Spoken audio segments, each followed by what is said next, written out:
Hi, it's Jeff Larson, again for ITEC 816. This week we're doing the hardware review and we're covering Inventables Carvey and X-Carve, which are two different setups and systems of CNC routers for use in a makerspace or a wood shop. So we'll start out by looking at the Carvey. Carvey again is the self-enclosed model that's much quieter, cleaner, has safety features, so again that the machine won't operate when the lid is up, but it interfaces really well with the software that we looked at last time, which was Easel, and allows students of different levels and abilities to kind of enter in, create graphics, and then carve them on a variety of different surfaces, including multicolored acrylic, wood, metal sheets, but in a much smaller bed. So again, we can do projects accommodating about 8.5 by 11. My experience with Carvey, that's my experience was working with it, and in a relatively short amount of time, had taken a drawing, pen and ink, Sharpie, cleaned it up a little bit, had taken it into the Carvey software, and very easily within about 20, I think it was probably about 25 minutes time, this tile was carved out. So again, very, very immediately accessible and rewarding in terms of working with young learners, but certainly able to accommodate designs and structures that are a little more complex, so that learners of different levels can find an entry point that they'd like. The other machine and setup that Inventables offers is called the X-Carve, which is more of a tabletop unit. Has a much larger carving bed, and if you order these, basically you can pick a different size bed based on maybe what your space can accommodate. So if we look at like the pricing here, you can see you do have to kind of piece this whole overall thing together, as again based on size or the strength of the motor, the spindle unit. So this is a little more pieces and parts. But again, with both X-Carve and Carvey, there's different materials available here. With the X-Carve, you'd have to have a whole separate dust maintenance system, whereas with the Carvey unit, you could have a table side wet dry vac and vacuum stuff out after each use of the machine. I'd kind of gone back and forth about which unit to get for the space, kind of envisioning larger projects in use with my more advanced learners, but I think I've kind of settled on the notion of seeking out the Carvey just to get familiar, have experience with it, and see if it does make it worthwhile to move up to a bigger unit.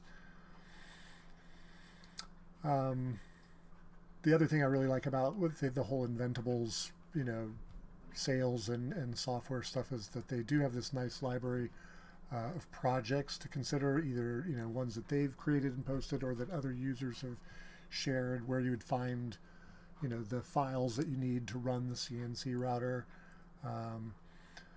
So they have some different examples. I don't know if they have the tile project on here. They have like carves in 15 minutes or less. So again, thinking about working with younger learners and maybe needing a faster turnaround time, some of the projects and items that you could work around and build and design would work really well. Like here's the mosaic tile project, which you can buy like a class set of 60 tiles.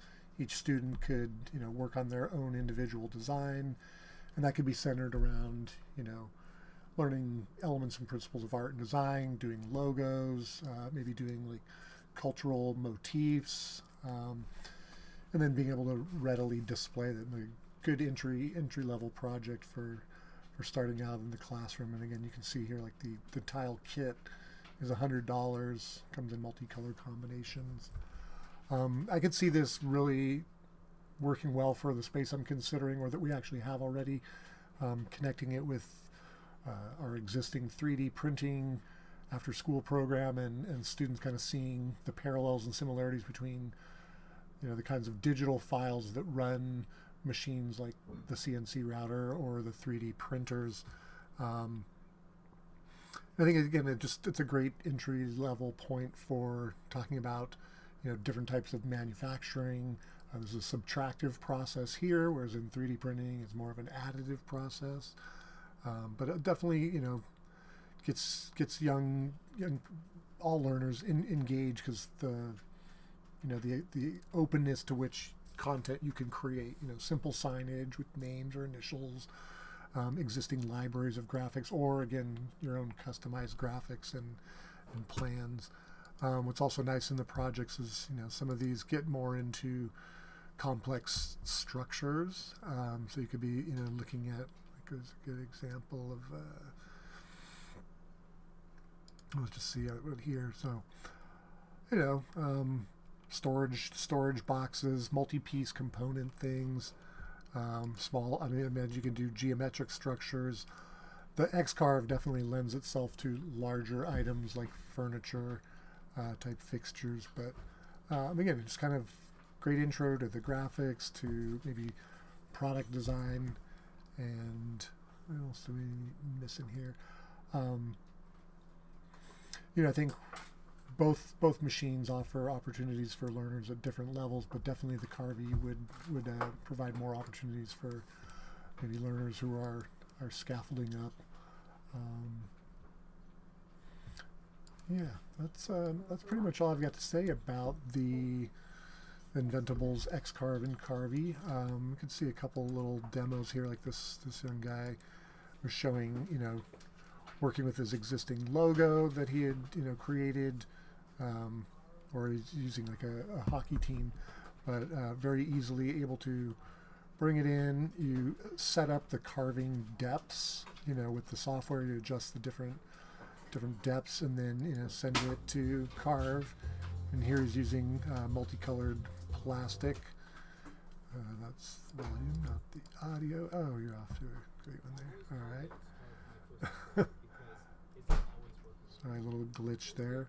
Yeah. Now it's not even the same guy.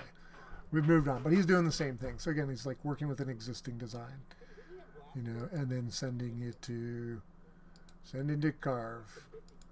All right, and so this is going to cut away the whole thing, and you have an ornament. The X-Carve in action. Oh, sorry, that was the X-Carve, and this is the Carvey. Sorry, jumping around a lot. Yeah, so again, you can see the much smaller bed, quiet, smooth, easy to use. So, yep, I'm definitely considering the Carvey as a good addition to a solid foundation in a makerspace.